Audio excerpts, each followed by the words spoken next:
رب أعوذ بك من همزات الشياطين وأعوذ بك رب أن يحضرون. بسم الله الرحمن الرحيم. الحمد لله الذي هدانا لهذا وما كنا لنهتدي لولا أن هدانا الله. لقد جاءت رسل ربنا بالحق والصلاة والسلام على سيد أسل ما في الوجود سر الله كل موجود نقطة دائرة الوجود صاحب الحمد والمقام المحمود سيدنا المجدد والمصطفى الأمجد وبالقاسم محمد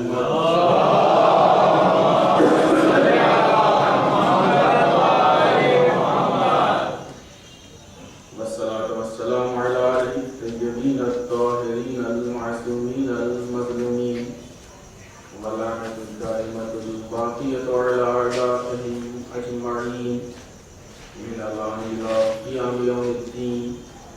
أما بعد فقد قال الحكيم بسم الله الرحمن الرحيم إنما وليكم الله ورسوله والذين آمنوا الذين يقيمون الصلاة ويؤتون الزكاة وهم راكعون.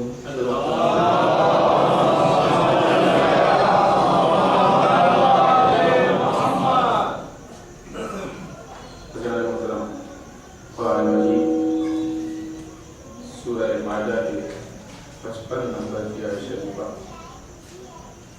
جس کو آیت ولایت بھی کہا جاتا ہے.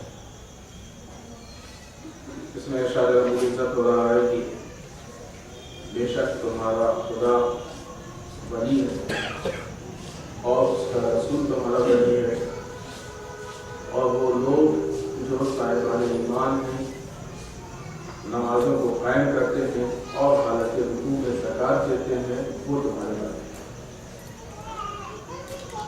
اس آیت شریفہ کے ضمن میں جو سلسلہ گفتگو کی انشاءاللہ 10 دن تک چلنے والا انشاءاللہ اس آیت شریفہ کے ضمن میں 10 دن تک گفتگو ہوگی اور گفتگو کا عنوان ہوگا دینداری اور ولایت پروردگار.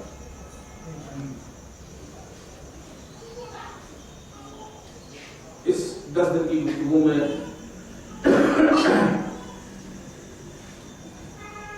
مقدمات کے بعد جو معروضات اور جو گفتگو ہم آپ کی خدمت میں پیش کرنا چاہیں گے وہ یہ کہ سب سے پہلے ایک مختصر سی روشنی دینداری پر ڈالنا ہے. اس لیے بھی ہم نے کیا کر ڈالتے ہیں وہ سب کو دینداری سمجھتے ہیں. پھر اس کے بعد دینداری اور ولایت کے بیچ میں رشتہ ہے. ولایت کے صحیح معنی کیا ہے اس لیے کہ ولایت کا مس یوز بہت ہو رہا ہے. ولایت کے صحیح معنی کیا ہے؟ ولایت کی ضرورت ہی کیا تھی خدا کو؟ اسلام میں ولایت کی ضرورت ہے. ولایت کی اہمیت کیا ہے؟ اور جب ولایت ہے اور ولایت جیسی نعمت اور دولت ہمارے پاس ہے تو اس ولایت کو لے کے ہمارے اوپر ذمہ داری ہے. کائنات کی کوئی چیز ایسی نہیں ہے کہ جو ہم کو ہماری ذمہ داریوں سے سرغوش کرے. ہر چیز حتیٰ کہ مجلس عزاداری ہے یہ بھی ہم کو ذمہ داری ہے. بات آئی ہے تو ایک جملہ ہم کہتے ہیں کیونکہ یہ بات میں 2-3 جگہوں پہ بامبے میں جہاں ہے اور اسی لوگ ہوئی گئی.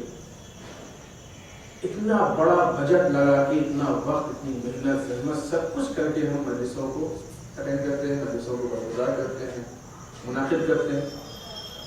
بہرحال یہاں کے بارے میں کوئی اور جو کیا پہلا دن عموماً جو عزاداروں کے حالات ہم نے بعض لوگوں سے سوال کیا کہ امام حسین کے 5 اقوال ان کو بتایا. اس کی عزاداری امام حسین کی عزاداری میں مجلس کس کی, فرش اعضا کس کا؟ کوئی انسان 10 سال سے مجلس کر رہا ہے, کوئی 20 سال سے کر رہا ہے, کوئی 25 سال سے کر رہا ہے, کوئی 30 سال سے کر رہا ہے. عمر گزرے. عزاداری وہ چیز ہے جو ہمارے لیے بچپنے سے مانوس ہوتی ہے. بچپنے سے مانوس ہے. ایک بچہ یہاں پہ پیدا ہوا, بڑا تو کوئی چیز کے لیے نہیں کیونکہ ہر چیز بچپنے سے دیکھا ہے.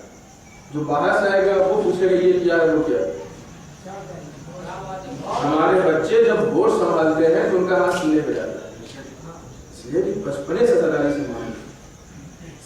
زیادہ یعنی عزاداری سے مانوس، جس سے سب سے زیادہ مانوس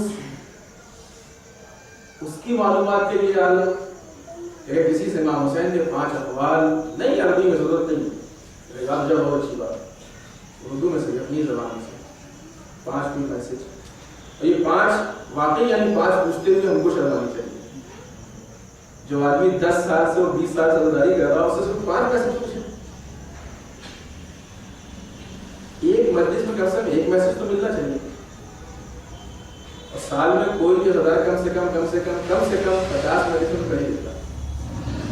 اگر ہر مجلس پہ ایک میسج یا ایک اسٹیج انسان کو بلند کرنا دیکھنا چاہے، سوچیے اب تک اس کو کہاں ہونا چاہیے،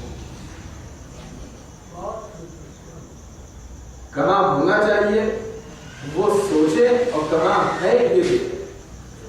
یہ ہم نے بتا دیا کہاں ہونا چاہیے، اور یہ کہاں ہے یہ ہم سب کا اپنا زمین جانتا ہے۔ ہمارے حالات آپ کو نہیں معلوم، آپ کے حالات ہمیں نہیں معلوم، وہ انسان خود فیصلہ کرے۔ تو معلوم یہ ہوگا کہ عزاداری کوئی میسج، کوئی ذمہ داری کچھ دینا چاہتی ہے، موضوع نہیں ہے، بتائیں خود ایک تفصیلی گفتگو عزاداری سے کیا چاہتی ہے، امام حسین نے کیا کہا، کیوں ہم سے عزت کرا، یہ اصل میں قربانی ہوئی کیوں تھی بڑی، تو ہم نیا کیا کیا کر ڈالتے ہیں سمجھتے ہیں عزاداری، سمجھتے ہیں یہ عزاداری۔ اسی طریقے سے دینداری کا بھی ایک عجیب مسئلہ ہے، آپ بتا دیجیے عزاداری اور دینداری وہ چیز ہے کہ جو جز لا ينفع، یعنی وہ جز ہے، وہ پارٹ ہے ایک دوسرے کے جو ایک دوسروں سے جدا نہیں ہو سکتے۔ کربلا کی قربانی نے دینداری کو بچایا ہے، اور جب بھی دین پہ آفت آئے گی، بلکہ دوسرا بات جو کہا جائے بات کو الٹ کے کہ جب تک عزاداری باقی رہے گی دینداری میں آنچ نہیں رہے گی۔ دیکھیں عزاداری ہے اس کے ذریعے سے، اور اسی لیے ہم کہتے ہیں کہ سب سے زیادہ عزاداری کی حفاظت کی ضرورت ہے۔ تھوڑا سا عزاداری اور دینداری دونوں کے لیے کامن ہے۔ دیکھیں ہمارے پاس سب سے قیمتی چیز عزاداری، سب سے قیمتی، اس کو انسان کو یقین مان لینا چاہیے دلائل اور براہین کی نگاہ، اس لیے کہ عزاداری سے ہی جو ہے وہ دین باقی ہے، عزاداری سے ہی نماز باقی ہے، عزاداری سے ہی ولایت باقی ہے، عزاداری سے ہی عبادتیں باقی ہیں، عزاداری سے ہی قرآن باقی ہے۔ تو بنیادی چیز کی جو ہر چیز کو اپنے دامن میں سمیٹ کے بچائے گئے یا ہر چیز کے بقا کی ذمہ دار ہے وہ عزاداری ہے۔ اب آج کا دشمن اسلام اور آج کا یزید، یہ بھی ایک بہت بڑی پرابلم ہے، بات میں بات ہم لوگ آج کی یزید کو نہیں پہچانتے، ہم 1400 سال پرانی یزید کے لیے بیٹھے، گھڑی ہماری اپڈیٹ ہوتی ہے آج کے زمانے سے، موبائل آج کے زمانے کے مطابق، گاڑی آج کے زمانے کے مطابق، گھر آج کے زمانے کے مطابق، سارے سامان آج کے زمانے کے مطابق، یزید 1400 سال پر۔ اس کا مطلب کہ آج کی یزید سے ہم سے کوئی تعلق نہیں جو دل چاہے گا۔ امام حسین نے کیا کہا تھا؟ مثلی لا یمار مثلا، ہمارے جیسے یزید جیسوں کی بیعت نہیں کر سکتے۔ یہ جیسے کی قید بتا رہی ہے کہ یزید پیدا ہوتے رہیں گے، تم کو اپنے زمانے کے یزید کو بھولنا ہے، یہ تو اس کو نہ بھول جانا، دیتے اس کو بھائی ملک قابل جانا، لیکن اس کی لعنت کے چکر میں اپنے زمانے کے یزید کو بھول جائے گی۔ کل ہم گرم کھا کے جل گئے تھے، آج دیکھیے آج کا نہیں گرم، اگر آپ کی گرم کو بات کی جائے گی، کل کی بات کو یاد رکھیے، آج دیکھیے کیا ہوا۔ تو سب سے قیمتی چیز ہمارے یہاں عزاداری، عزاداری کے ہی دامن میں سب کچھ، چونکہ عزاداری سب سے قیمتی ہے لہذا اس کے لیے خطرات بھی سب سے زیادہ ہے۔ آج دنیا میں جو اہم شخصیتیں جنہیں ہم اپنی اصطلاح میں کہتے ہیں VIP، ان کی سیکورٹی کا انتظام کیا جاتا ہے، اور جتنا ان کا لیول بڑھتا ہے اتنی سیکورٹی بڑھتی جاتی ہے۔ کسی سے پوچھیے آپ کہ آپ کی سیکورٹی کا انتظام کیوں کر رہے ہیں، کسی نے کہا ہے آپ کسی کو مارنے والے ہیں، خطرہ ہے شاید کوئی حملہ نہ ہو، ایک احتمال ہے خطرے کا، اس لیے۔ اور آپ لوگ بہتر جانتے ہیں کہ دنیا کا اچھا خاصا بجٹ صرف سیکورٹی کا خرچ